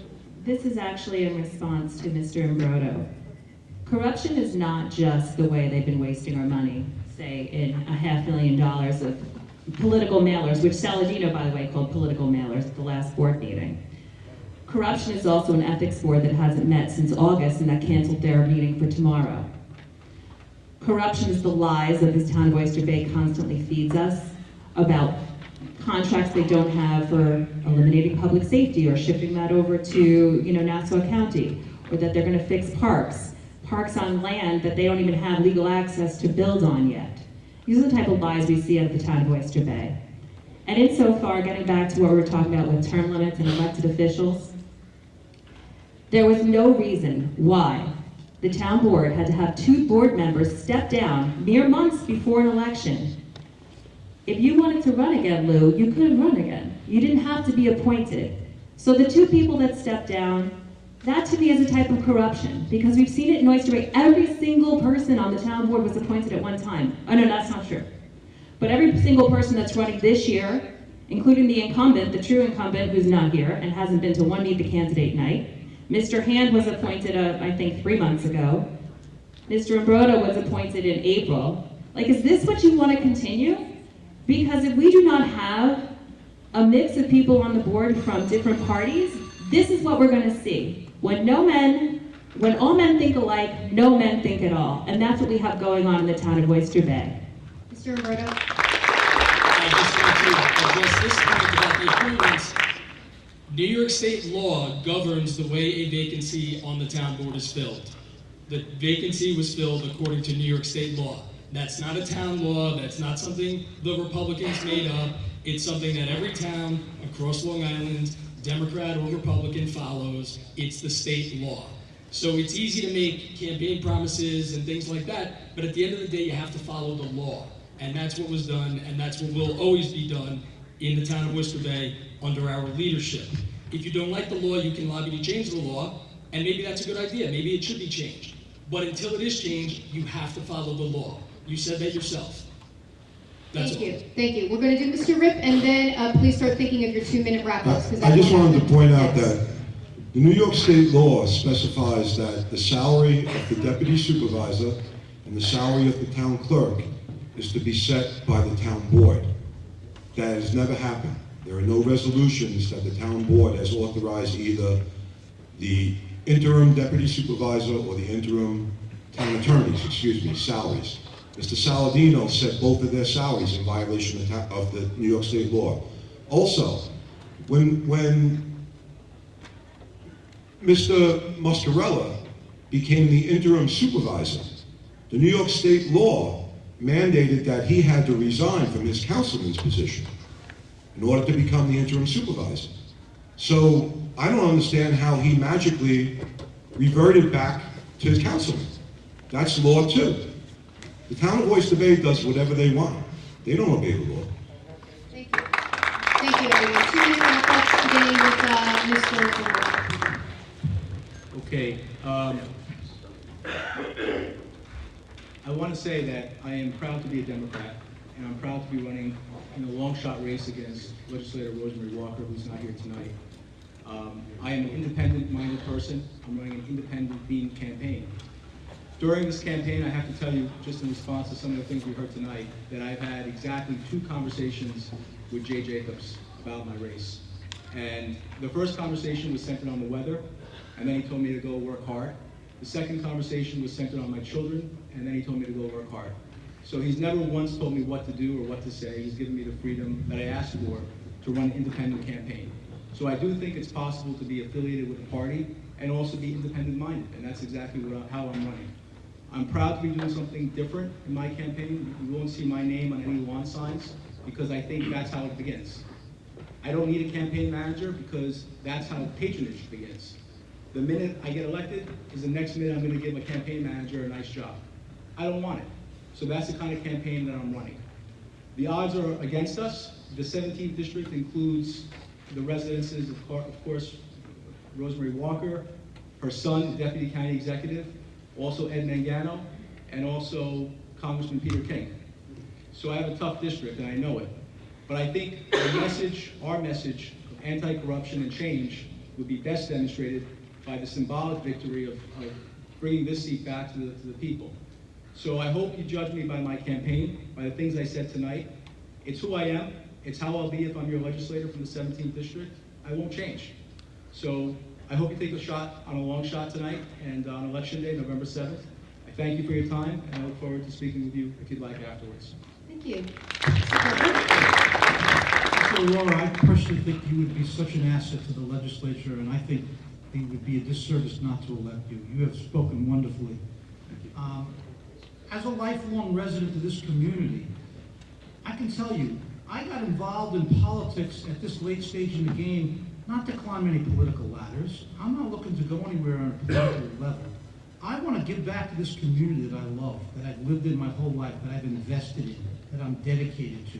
That's why I'm doing this. I'm not doing this for any sort of political patronage. I don't answer really to anybody. I'm a Democrat because my core is a Democrat.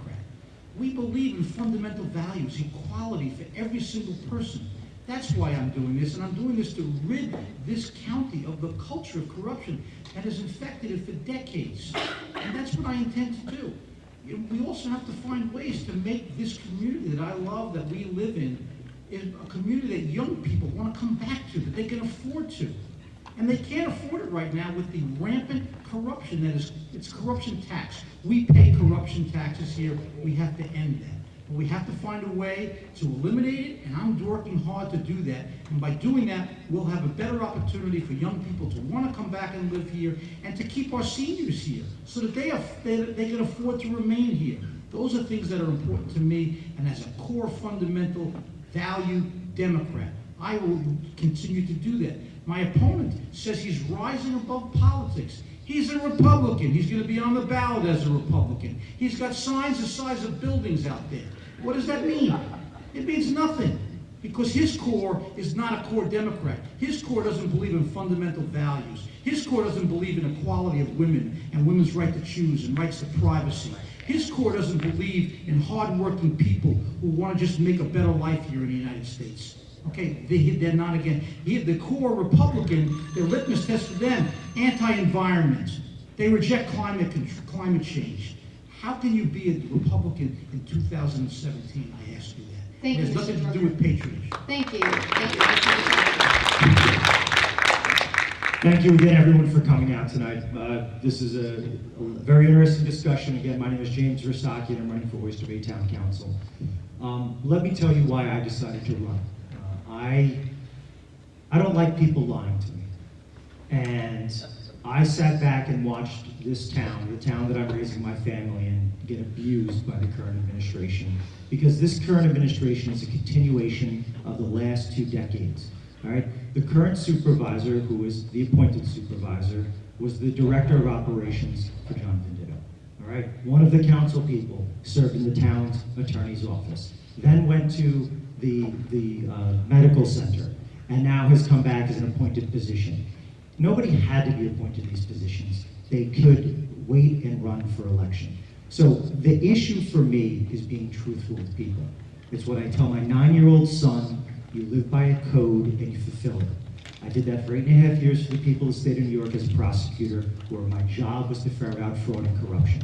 I think I'm uniquely qualified, unfortunately, in this day and age, to serve in this administration, because we want to make a difference. I owe allegiance to no one other than to my family and to my community. And anyone who insinuates differently has no idea what they are talking about. And it's just made on complete falsities and just to get a soundbite. What I talk about are facts. And let's talk about what this administration has done since it came in office a mere 9 months ago. It has accepted nearly 70% of its donations from town employees. That's unacceptable to me, because that's a system of patronage. Our campaign will not take $1 from town employees or vendors of the town. They do it consistently. They've hired Ed Mangano's top aide at $163,000 a year. They've hired Ed Mangano's lawyer.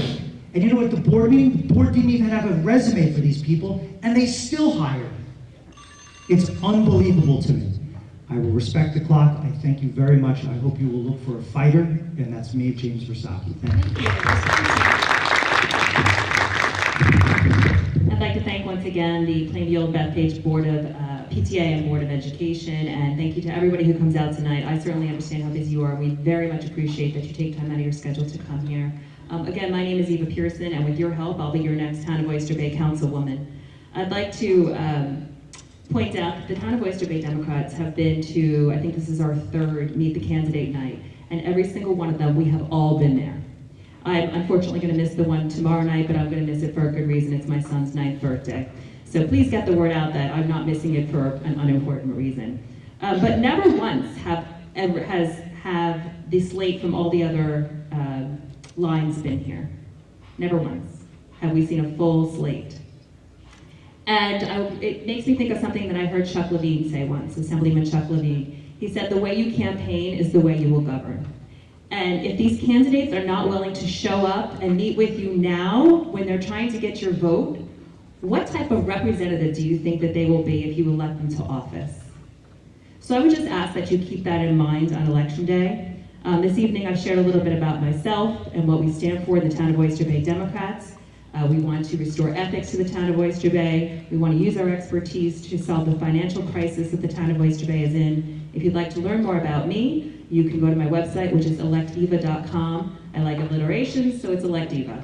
Lastly, I just want to say that if you want to learn the entire platform for the Town of Oyster Bay, as Bob Fryer has said, it's available on oysterbaydems.org. We put it out months ago. I've had enough of being lied to by the Town of Oyster Bay. I've had enough of patronage jobs. Did you know that when they hired Brian Nevins, one of the members of the ethics board got up in front of the town board and recommended that they not vote on it since there was no job description and no resume, and they voted to hire him anyway. They ignored their own ethics board. If they're ignoring their own ethics board, they're going to ignore you as well. Vote row A on Election Day. Thank you. Thank you. Again, my name is Bob Fryer. I'm running for Town Council. And I appreciate the PTA and the Board of Ed for hosting this important event tonight. The town of in Plainview alone, your roads are crumbling everywhere. The town of Oyster Bay is virtually the only municipality where you can't walk in the door, type in the name of your street, find out when it was last paved and when it's scheduled to be paved next. Now, not too long ago, back in August, Mr. Saladino, Mr. Imbrodo, Rose Walker, had a press conference on Dr. Herman's neighborhood, which happens to be a legislator Drucker's district. Mr. Drucker wasn't invited. Dr. Herman is a civic leader in that community. He wasn't invited. They talked about Operation Roadway Restoration and that they were partnering with Nassau County. Okay, here's a foil that proves there is nothing that exists in terms of a contract or a partnership to pave roads with Nassau County. Legislator Drucker also initiated a research on that as well to prove that out. I'm running for Town of Oyster Bay Council because I am sick and tired of being lied to by this town, by this self-promoting supervisor and town board. Okay, if we get in there, I'm so proud to run with James, Eva, and Mark. I can't even tell you what a great team we'll be. We will be there for you. I've knocked on over 2,000 doors already. Every single door I knock on, I leave a business card with my personal cell phone number on it that you can reach me day or night. Mark Herman leaves, on Mark Herman's card, he's got his cell phone number and his home phone number. We will be there for you. We will respect the law. The town of Oyster Bay doesn't respect the law. Why didn't they submit to their fiscal stress test to the county controller? It was due last week. Why didn't they do it? What do they have to hide? Thank you very much. I'm Bob Fryer. Please come out and vote on row A in 3 weeks from tomorrow. Thank you. Thank you. I just want to start off by thanking everybody for being here. Thank you to the school board and to the PTA in Plainview. I am very proud to be a product of this community where people are so engaged and take such an interest in civics and in politics. I look forward to representing you in the future, should I be lucky enough to be elected to continue as your town board member in the town of Oyster Bay. Now, there's been a lot of negativity tonight. You didn't hear any from me, but I believe it's misplaced. Our opponents are running against the past. They're running against an administration that was there before I was. They're running against decisions that were made before I was in office. I'm brand new. I've been in office since March. We are the ones that are cleaning up or picking up the pieces from that prior administration.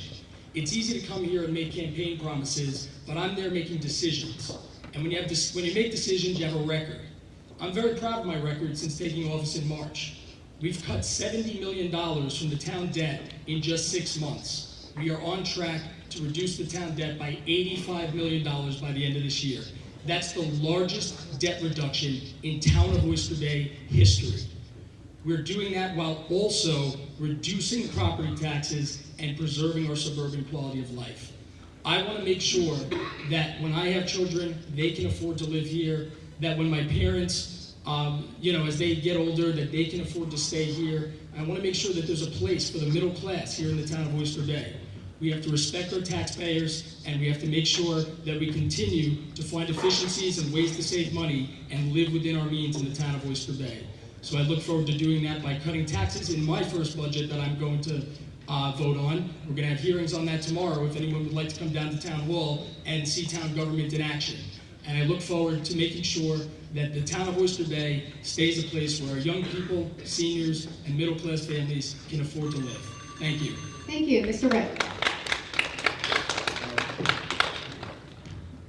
I explained I retired from the New York City Police Department. I really became involved in town government when I was issued a summons by code enforcement because I had kept a boat in my yard for a number of years, and I didn't think I was doing anything wrong. I challenged it in court, and what I determined was that the prosecutor who was in trying to find me guilty was committing the same crime that she was prosecuting me for at the same time she was prosecuting me. So from that point on, I've been an advocate against double standards here in Oyster Bay. I spent a lot of time and effort exposing the corruption in Oyster Bay. As a matter of fact, if it wasn't for me, these other candidates wouldn't even have a platform.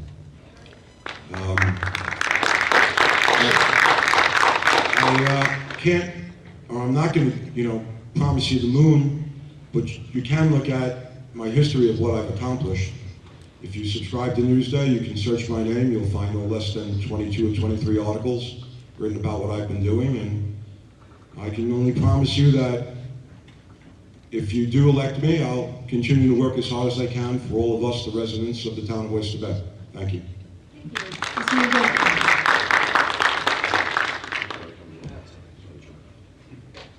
Okay, once again, my name is John Mangeli. I'm running for Town of Oyster Bay Supervisor, and I would appreciate your support on November 7th. What we have is a choice to not vote for a particular candidate based upon party affiliation. I think that's the most important thing that this town can do this election period, is to vote for the candidate that you feel is most qualified for the position, not necessarily row A or row B or row C or row D. Vote for the most qualified candidate. I'm an attorney, 22 years debt consolidation. That's what the town needs. Everything else, the corruption is just one issue. Obviously, we all say the same thing. You shouldn't be corrupt, right? You should represent the people. You shouldn't have self-serving interests. Those are the ideals that are basically installed in an attorney practicing, and also if you grow up with a strict Italian mother that had a big wooden spoon. So you learned what to do, you learned right from wrong, you learned to represent the people. I decided to run not based upon the corruption because maybe I was a little cynical, that it's always going to be there. We have to fight it to the best of our ability, but it's always going to be there. There's a book that I remember from high school, probably the only one that I remember, George Orwell, 1984. Absolute power corrupts absolutely. And I hope it's from that book, but I remember that quote. In any event, my goal, my drive, my ideas in life, the reason why I'm running is to protect the environment. I'm going to do everything else that everybody else is saying. I'm going to get us out of debt, but in the interim, my most important objective is to protect our drinking water. And that's not something I'm saying just because Bethpage has a horrible situation. It's something that I have been grown up with. It's something from 50 years ago that I wanted to do to preserve and protect the environment for generations to come. We don't own this. We didn't inherit it. We're borrowing it from the future generations coming. I don't want to live on Mars. I don't want my daughter living on Mars. I want to have clean drinking water. I want to have safe parks. I don't want to have Superfund sites. Appreciate your support. Thank you. Thank you. Mr. Herman. Thank you. Thank you again to the Plainview Bethpage Board of Education and the Council PTA and all of you for showing up tonight. Before I was elected to my first term on the school board, I made a pledge to the parents. And that pledge was that I would take a mediocre district and bring it to a nationally ranked district. And I made a pledge that our students would become competitive locally, nationally, and globally. And I was elected for 6 terms, 18 years, because the parents knew I kept my pledge. We passed 18 budgets in the 70% range because we kept our pledge. And now I'm making the same pledge to you, that when I'm elected, we will have term limits, we will have no corruption, we will have no nepotism, we will have no patronage jobs. We will have everything online so you'll be able to see how transparent we are. Now, it's a great, great pleasure to run with Bob, James, and Eva. I call them my Snapple crew because they're made from the best things on earth. They truly are. And every day that we are in office, you're going to hold our feet to the fire. You're going to hold us accountable of everything that we said. My name is Mark Herman. I'm running for supervisor. I'm a regular guy from the private sector that's going to listen to you and give you back your town. So I hope I can count on you on November 7th. Thank you. Thank you. Mr. Clark. So I don't know about you, but I'm not walking away from this debate happy. I mean, I basically heard, I'm not going to be corrupt, I'm not going to be corrupt, I'm not going to be corrupt. You know, these are sort of the fundamental baseline of what you should come into office expecting. There shouldn't be a platform that you run on, it should just be a given, you're not going to be corrupt. Now, unfortunately, you know, it's very seductive. Let's talk about corruption, and that's primarily what we talked about tonight. And I think it's unfortunate because we didn't get to see a true vision of what we want for Oyster Bay. Now, there was a question asked, what are you going to do to bring business back in Oyster Bay? What are you going to do to improve the economic situation here? And like the budget is a minimum. You got to get the budgeting right, and that's sort of a baseline. But you got to have a vision for what you want Oyster Bay to be. Now, everybody on my team is 40 or under, most of us around 30, and we want good jobs. We want to have a place where we can have young people here, make it vibrant, make it a living place. You know, one of the unfortunate things is most jobs on Long Island are leaving, and we're not going to bring them back with the same mentality that we have right now. We have to develop the downtown so it's something that people want to come to live here, or at least we want to have people that are able to commute to have jobs here. You know, there's places like Cyril Wire where they want to put up office buildings, but there's no businesses to put in those office buildings. If we're not going to have supervisors and council people who are looking for a vision to make Oyster Bay a place that's productive and a place where young people want to come to work, we're still failing.